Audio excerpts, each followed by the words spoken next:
Fala pessoal, na aula de hoje vamos estar falando sobre algumas questões, resolvendo mais algumas questões de física referente ao assunto de momento de uma força. A gente vai estar falando também sobre objetos que estão em equilíbrio. Vamos falar também sobre polias. Vamos estar falando também sobre centro de massa ou centro de gravidade. Então, primeira questãozinha aqui, uma questão sobre associação de polias. Uma observação, antes de eu ler a pergunta, eu vou te dar aí alguns toques. Nós temos dois tipos de polias. As polias que são móveis, que são livres para se movimentar. No caso aqui a gente tem quatro polias móveis, certo? E a gente tem uma polia fixa. Essa polia ela não se movimenta e tem a função simplesmente de mudar a direção e o sentido da força aplicada, ok? Então, probleminha, primeira questão. Uma rocha, imagine que você tem uma rocha de 240 quilogramas, tá? E essa rocha será levantada por meio de um cadernal composto por quatro rodanas. Determine a força que será exercida por uma pessoa ao puxar a corda e elevar a rocha com velocidade constante. Essa palavra aí, velocidade constante, é uma coisa fundamental, você não pode esquecer. Quando ele fala que o objeto sobe com velocidade constante, significa dizer que essa rocha ela vai estar em equilíbrio. Lembrando que nós temos dois tipos de equilíbrio, né? O equilíbrio estático, quando a soma de todas as forças que agem num corpo, né, é igual a zero. Isso faz com que o corpo ele permaneça em repouso. E nós temos um outro tipo de equilíbrio, que é o equilíbrio dinâmico. Quando você tem um corpo em movimento retilíneo uniforme, com velocidade constante, e a soma de todas as forças que agem sobre o objeto é igual a zero, esse corpo ele vai continuar se movimentando sem mudar a sua velocidade, tá bom? Então é uma situação de equilíbrio. Então vamos para cá. Outra coisa que você precisa saber é que cada polia solta vai ter a função de dividir a força-peso pela metade. Então, considerando a força-peso do bloco como P, após a primeira polia, essa força-peso ela será reduzida pela metade. Então, suponha aí que você tem uma força-peso igual a 10. Então, após a passagem, se eu colocasse, por exemplo, a minha mão aqui, puxando esse objeto para cima, eu puxaria essa rocha com metade da força, ou seja, eu teria que exercer somente uma força de 5 newtons. E aí, pessoal, à medida que eu vou colocando, associando cada vez mais polias, essa força ela vai se dividindo cada vez mais. Então, a partir da segunda, a força era a metade, aqui ela passa a ser um quarto, ou seja, a metade da anterior. Na próxima, ela vai ser o quê? A metade da anterior e, consequentemente, a metade da anterior na quarta polia, né? Ou roldana. Então, você imagina com que intensidade eu vou puxar essa rocha. Como essa roldana ela não vai dividir a força, ela só vai mudar a direção. Então, se para cima eu puxo esse conjunto todo com uma força que é igual a 1/16 avos da força-peso, lembrando que essa força-peso ela foi dividida por 16. Então, a força que eu vou exercer aqui é muito pequena, é infinitésima. Então, essa roldana, ela simplesmente, essa última roldana, ela vai ter simplesmente a função de mudar a direção. Então, eu vou estar puxando aqui para baixo, porque fica mais fácil, para facilitar o meu trabalho, ok? Então, eu vou estar puxando esse conjunto com essa força aqui, ó, P, força-peso, dividido por 16, tudo bem? Então, como é que a gente pode pensar de maneira geral? Quando eu tenho uma associação de polias livres, soltas, né? Aqui a gente tem quantas? A gente tem 4 polias livres, e a cada polia você vai dividir a força-peso por 2. Então, como é que eu posso estar imaginando uma fórmula para estar calculando direto em função do número de polias? Simples.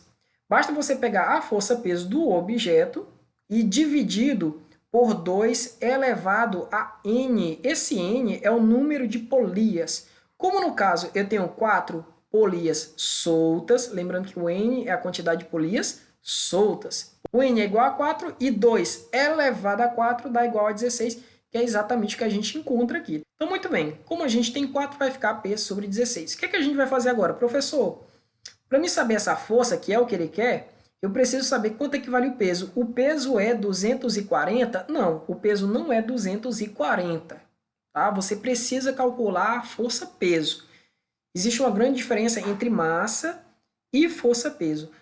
A massa é o que você mede na balança de uma farmácia. Você vai lá na farmácia, mede a sua massa naquela balança. Você não vai se pesar. Para você encontrar a força-peso, você deve multiplicar pela aceleração da gravidade. Então, tua massa, que é o m, vezes a gravidade, que na questão ele fala que é igual a 10, vai te fornecer o peso. Então, como é que fica? Vai ficar 240 vezes 10. Logo, o teu peso vai ser igual a 2.400 newtons. Maravilha! É essa força com que a Terra ela te puxa o centro da Terra, tá bom?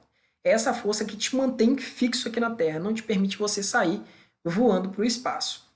Muito bem, agora basta substituir nessa fórmula que eu acabei de te mostrar, tá bom? Então, o P que fica em cima, ele vale 2.400, e aqui embaixo vai ficar igual a 2 elevado ao número de polias livres, que no caso N vale igual a 4 polias livres. Isso aqui embaixo você já sabe que dá igual a 16, então vai ficar 2.400 dividido por 16, que é igual a 150 newtons. Resposta letra C. Certo, agora vamos falar da questão 3, que se encontra lá na página 4 do livro de vocês. Fala o seguinte: um corpo de massa m, de peso igual a 20 newtons, ele encontra-se em equilíbrio em razão dos fios A e do fio B. Determine a intensidade das trações exercidas, respectivamente, nos fios A, que ele vai identificar como TA, e no fio B, que ele vai identificar essa tração, né? A gente sabe que o fio, através do fio, nós exercemos forças sobre os objetos. Então, imagina o seguinte, esse ponto aqui, ele está sob a ação de 3 forças. Que forças são essas? Você tem uma força aqui que eu vou chamar de TB, aqui eu vou chamar, também está sendo aí exercida sobre esse fio uma força chamada TA, e por último a gente tem aí uma força que aponta para baixo, que é igual a TC. Lembrando, pessoal, que esse TC ele é exatamente igual à força-peso exercida pelo objeto, que no caso a gente identifica essa força como P, tá bom? Então, se eu fosse identificar na minha figura, o P seria essa força aqui exercida pelo objeto. Então, o TC, que é a força de tração do fio, ela é igual à força-peso, que a saber é igual a 20. Como ele fala aqui, ó, você tem um objeto de 20 newtons de peso. Muito bem. O que é que eu vou fazer agora? Ele me deu algumas informações aqui. Ele falou que o seno de 90 é igual a 1, o seno de 120 é igual a raiz de 3 sobre 2, e o seno de 150 é igual a 1/2. Professor, como é que eu faço para me resolver uma questão desse tipo? Eu vou utilizar uma regrinha que é chamada de equação ou teorema de Leme, tá? Que diz o seguinte: quando você pegar a força de tração exercida na corda A e divide pelo seno do seu ângulo oposto, vamos lá, vamos voltar para o desenho. Então, identifica para mim TA. TA é esta flechinha aqui, né? Esta flecha indica a força exercida pelo fio da corda A sobre este ponto. E o seu ângulo oposto é o que está logo atrás. No caso aqui é 120. Então, você vai pegar a força de tração exercida pelo fio e dividir pelo seno do seu ângulo oposto. Isso vai ser igual caso você pegue a força exercida pelo fio B dividido pelo seno do seu ângulo oposto. Então, está aqui a força exercida pelo fio B, e o seu ângulo oposto seria o ângulo que está logo atrás. No caso aqui, o ângulo é igual a 90, e é por isso que nós temos aqui o seno de 90. E no último caso, a gente tem TC dividido por seu ângulo oposto. Então, TC aponta para baixo e seu ângulo oposto é igual a 150. Agora, vamos fazer o seguinte. Para a gente estar determinando o valor de TA, como ele já te forneceu o valor de TC, que é igual a 20, é igual a força-peso, nós vamos estar fazendo essa associação. Vamos estar pegando dois membros dessa forma. A gente vai estar pegando o TA e igualando a TC. Então, vamos ver como é que fica.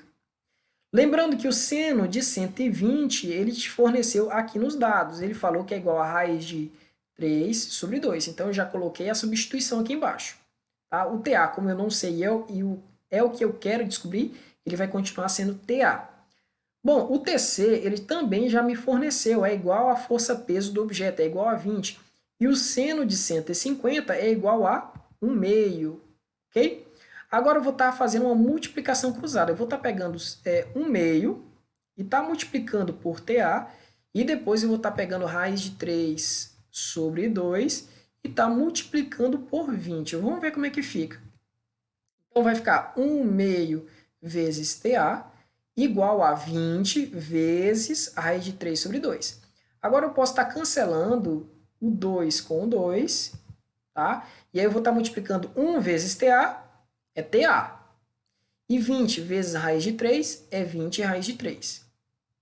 Certo? Então a gente já encontrou aí o valor que a gente estava procurando, pelo menos um deles, né? Porque ele quer tanto o valor de TA quanto o valor de TB. Então está faltando agora só encontrar o valor de TB.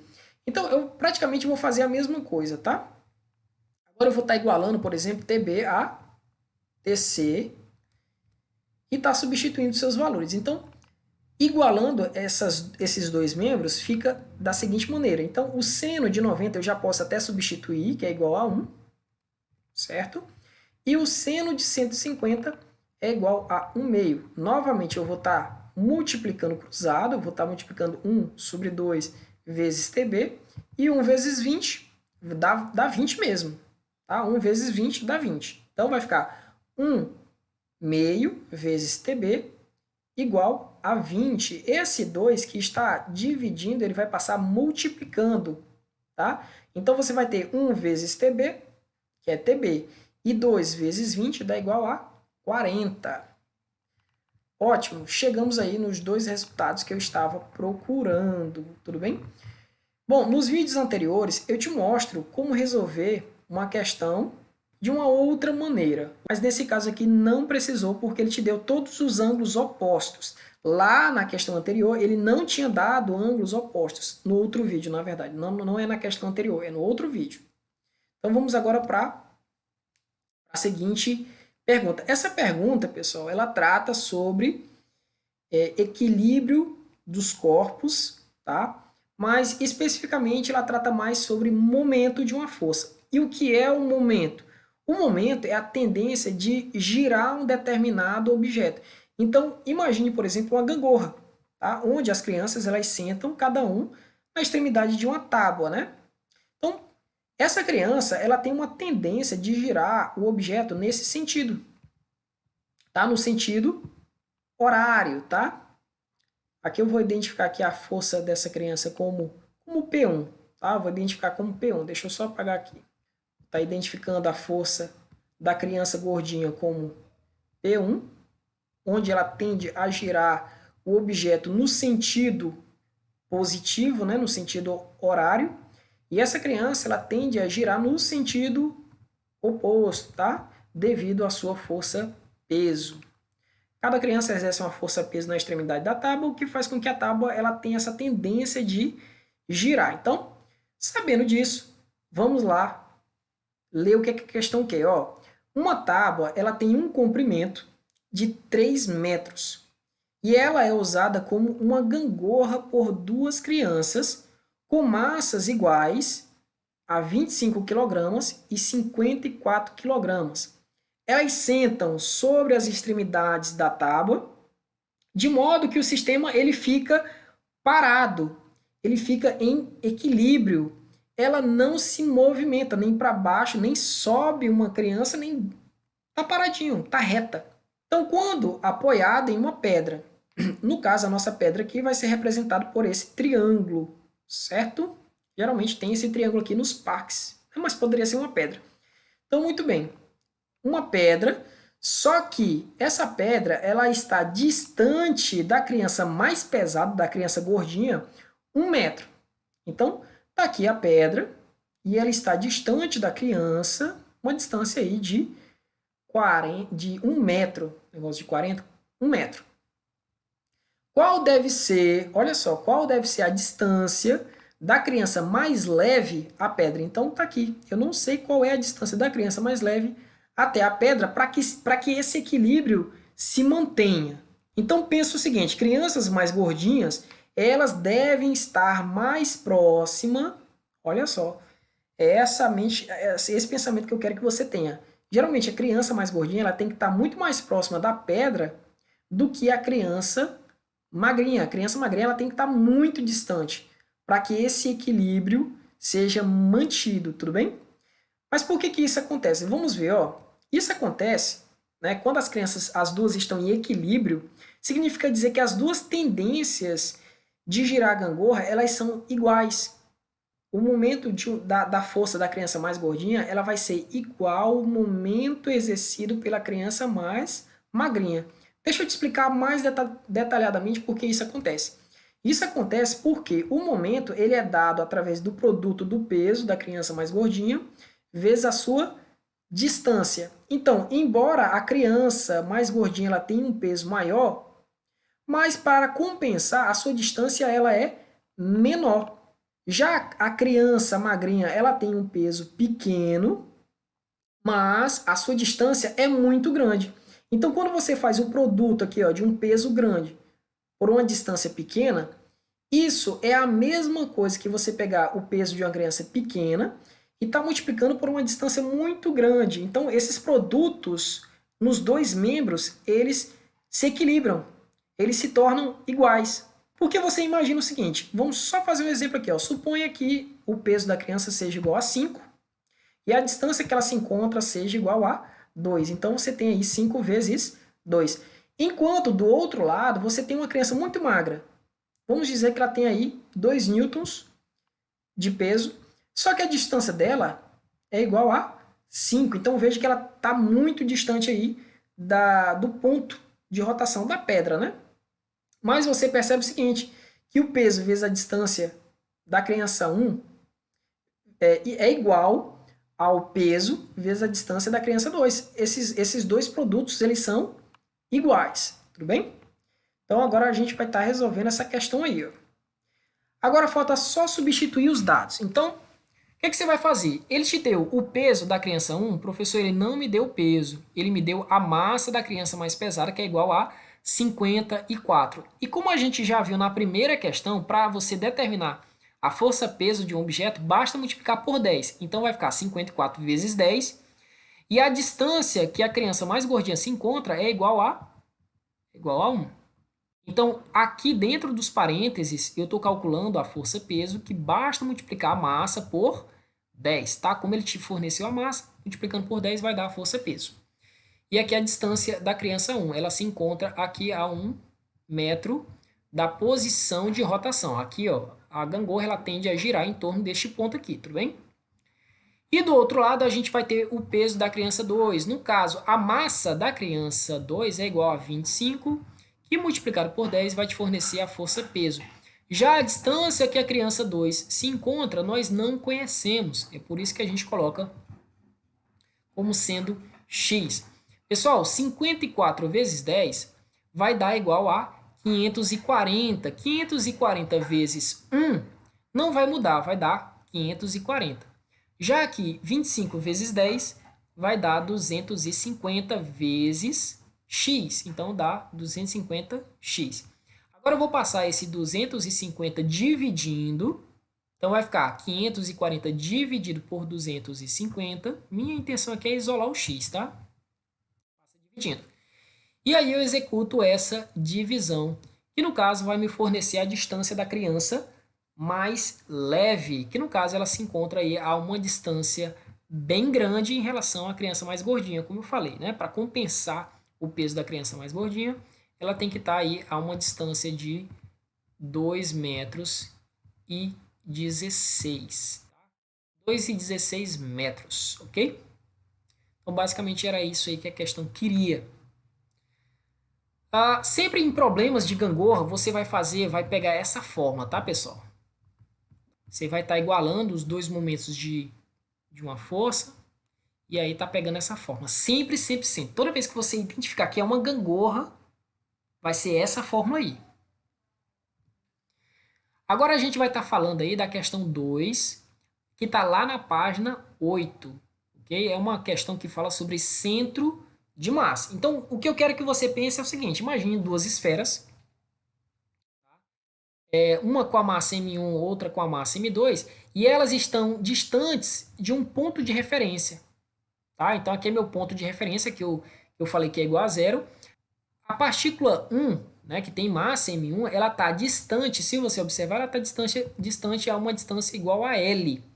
Enquanto a partícula 2, ela está distante lá da origem, uma distância igual a 2L. Tá vendo? Então, tem esse primeiro pedaço que vale L, e aí ela está afastada mais L. Então, vai dar uma distância total igual a 2L. Então, vou colocar aqui para tu, ó, a distância total aqui de D2 vai ser igual a 2L, enquanto que a distância da partícula 1, que eu vou identificar como D1, ela vai estar aqui uma distância igual a L, tá? Então, ela está somente distante aqui, esse pedacinho. Então, daqui para cá vale L. Muito bem, então como é que eu faço para estar determinando aí o centro de massa? Primeiro, vamos ler a questão para saber de fato o que é que ele quer, né? Então, duas partículas de massas M1 igual a M, então ele está falando que a massa M1 vale M, enquanto que a massa M2 vale somente a metade. Então você imagina, professor, se aqui vale 2 quilos, então a massa M2 ela vale a metade. E a metade de 2 é 1. Tá bom? Então, seja qualquer valor de M1, a bolinha 2 ela sempre vai valer a metade. Se essa bolinha vale 100 quilogramas, essa aqui vai valer somente a metade, 50. E assim vai. Então é por isso que ele não especificou aqui o valor da massa M1, porque pode ser qualquer valor e a massa M2 vai ser sempre a metade da primeira.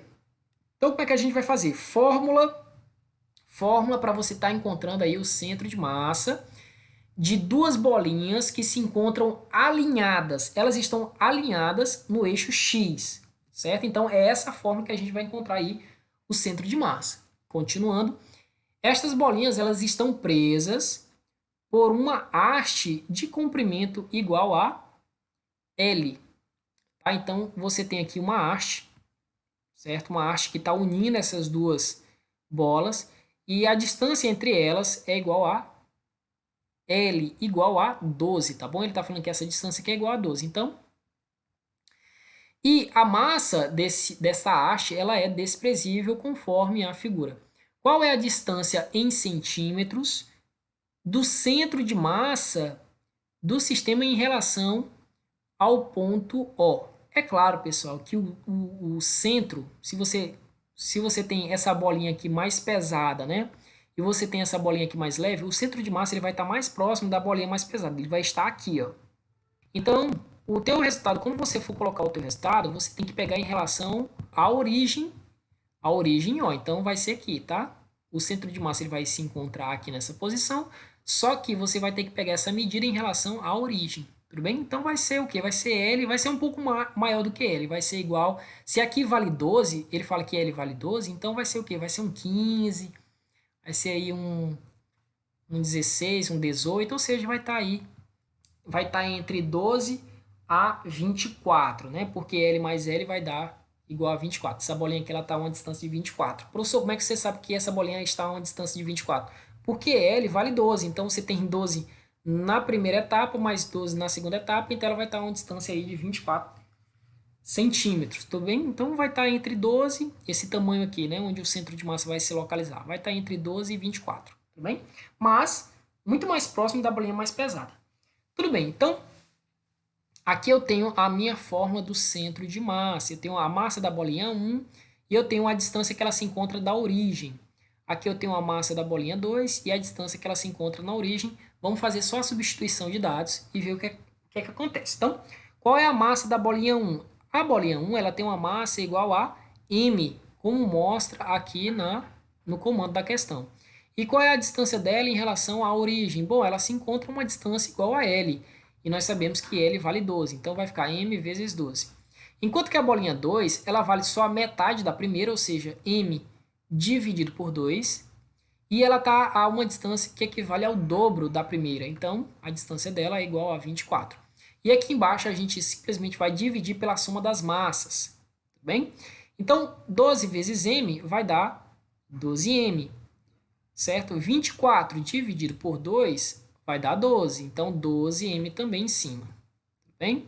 E aqui embaixo eu vou ter que fazer o seguinte, eu vou ter que fazer um macetinho, ó. Vou estar aqui multiplicando 2 vezes m, que vai dar 2. Então, primeiro eu multiplico, tá? Você poderia estar tirando o MMC também, mas tem essa dica aqui de você resolver muito mais fácil sem fazer MMC. Então, você multiplica 2 vezes m, dá 2m.